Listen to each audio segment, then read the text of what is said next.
नमस्कार प्यारे बच्चों, मैं आरती चौहान आप सबका आरती एजुकेशन वर्ल्ड में स्वागत करती हूँ। बच्चों, आज आपकी जो कक्षा 9 की हिंदी विषय की वर्कशीट नंबर 28 आई है और जिसकी डेट है 7 सितंबर 2020, उसको पढ़ेंगे और उसके प्रश्नों के उत्तर करेंगे। देखिए, ये आपका गद्यांश दिया हुआ है जो हम सालिम अली पढ़ते आ रहे हैं। पिछली वर्कशीट में भी हमने पढ़ा था, वही है कि जटिल प्राणियों के लिए जो सालिम अली है वो हमेशा ऐसे बने रहेंगे जैसे एक पहेली, क्योंकि जो दूसरे लोग हैं उनका स्वभाव अलग होता है, वो अपने बारे में, मनुष्य के बारे में ज़्यादा सोचते हैं, और जो सालिम अली है उनकी प्रवृत्ति अलग है, क्योंकि वो क्या करते हैं, वो उनके लिए, पक्षियों के लिए बहुत प्यारा है, वो घूमने की उनकी प्रवृत्ति है। ये सारी चीज़ें हैं जो उन्हें दूसरे प्राणियों से अलग करती है।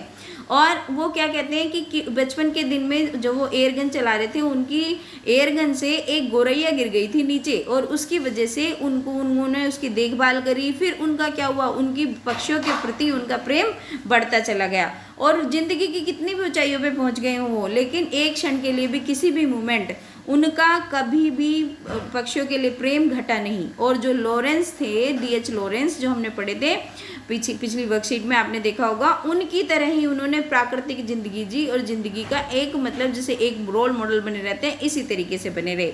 सालिम अली की अगर हम प्रकृति के बारे में जाने तो एक टापू बनने की बजाय अथाह सागर बनकर उभरे। इसका मतलब ये है कि वो एक, उनकी कोई सीमित सोच नहीं थी केवल, मतलब इंसानों के लिए ही है केवल, लेकिन वो क्या थे, वो अथाह सागर जिसकी कोई लिमिट नहीं होती। अथाह होता है अनलिमिटेड, है ना, असीमित, तो वो उनके लिए थे। और जो लोग उनके स्वभाव के बारे में जानते थे, उनकी यायावरी, उनके घुमक्कड़ी स्वभाव को जानते थे, उन्हें फील होता था कि उन्होंने बहुत सारी चीज़ें भी ऐसी निकाली हैं, ढूंढ निकाली हैं, जो मतलब अभी किसी को नहीं पता। और आंखें नम है सालिम अली, तुम लौटोगे ना, ये जो प्रधानमंत्री से जब वो मिले थे सालिम अली, तो वो वातावरण को सोच के, जो प्रधानमंत्री थे उनकी आंखें नम है, जो लेखक है उनकी बात कर रहे हैं ये।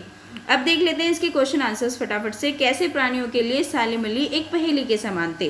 तो इसका आंसर हम इस तरीके से लिखेंगे पहले क्वेश्चन का, कि सालिम अली एक पहेली के समान थे दूसरों के लिए। क्यों? दूसरे काटो इसमें से, दूसरों के लिए, क्योंकि दूसरे मनुष्य वातावरण की दूसरी चीज़ों को मनुष्य की नज़र से देखते थे, जबकि उनका तरीका क्या था, उनका देखो जल्दी में बच्चों, क्योंकि वर्कशीट अभी आई है सुबह में और मुझे आपके लिए फटाफट बनानी थी, आप कल से डिमांड कर रहे थे, इस वजह से उनका तरीका या नज़रिया बिल्कुल अलग था। वे प्राणियों से प्रेम करते थे और उनकी भाषा को समझते थे। तो पहले का आंसर आप ये लिख देंगे, ठीक है। अब ये देख लीजिए दूसरा क्वेश्चन क्या है। दूसरा क्वेश्चन बोल रहा है, किसने सालिम अली को पक्षियों के बारे में जानने के लिए प्रेरित करा? तो किसने प्रेरित किया था? एक बार बचपन में सालिम अली मामा की दी हुई एयरगन से खेल रहे थे, जो ऊपर लिखा हुआ है इसमें पद्यांश में, तो उसको हमने अपनी भाषा में लिखा है। उससे एक गोरैया घायल होकर गिर पड़ी। इस घटना से सालिम अली के जीवन की दिशा को बदल दिया। सालिम के ने मामा से जानकारी मांगनी चाहिए, तो मामा ने उसे नेचुरल हिस्ट्री सोसाइटी जानने के लिए कहा कि वहाँ चले जाओ, वहाँ पता चलेगा तुम्हें। वहाँ से उन्हें गोरैया की पूरी जानकारी मिली। वे गोरैया की देखभाल, सुरक्षा और खोजबीन में जुट गए। इसके बाद उनकी रुचि पूरे पक्षी संसार की ओर मुड़ गई। वे पक्षी प्रेमी बन गए। पक्षी विज्ञान को ही उनका करियर, उन्होंने अपना करियर बना लिया। तो दूसरे क्वेश्चन का आप आंसर ये लिखेंगे, ठीक है बच्चों। आप देख लेते हैं तीसरा क्वेश्चन क्या कह रहा है। तीसरा क्वेश्चन पूछ रहा है, किसने सालिम अली को पक्षियों के बारे में जानने के लिए कहा? सॉरी, ये तो हो गया हमारा, प्रेरित किया।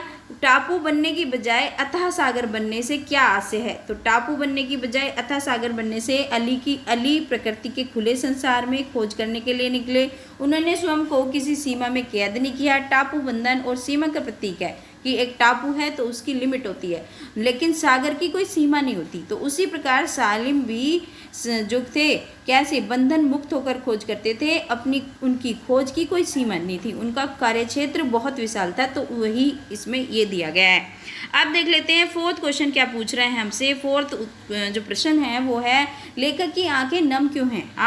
क्या आप अनुमान लगा सकते हैं? तो हाँ, हमें पता है कि वो एक दिन सालिम अली प्रधानमंत्री चौधरी चरण से मिले थे। उस समय केरल की रेगिस्तानी हवा के झोंकों का खतरा मंडरा रहा था।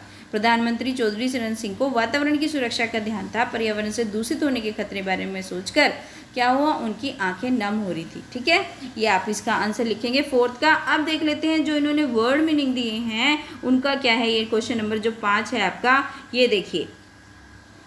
यायावार, यायावार का मतलब होता है घुमक्कड़, है ना। और डिगना, डिगने का मतलब हिलना या हटना, कि यहाँ से नहीं डिग रहे, तुमने सुना भी होगा, कई बार बोल देते हैं। नैसर्गिक, नैसर्गिक का मतलब होता है प्राकृतिक। बच्चों देखो, आपको पता ही है, हम लोग जो गवर्नमेंट टीचर्स हैं वो स्कूल भी जा रहे हैं, और आपके लिए मुझे फटाफट ये वीडियो भी बनानी थी, तो मैंने आपके लिए फटाफट वीडियो बनाई है, अभी सुबह में आई है। तो प्लीज़ वीडियो को लाइक करें, चैनल को सब्सक्राइब करें, and don't forget to share with your all friends. Thank you बच्चों।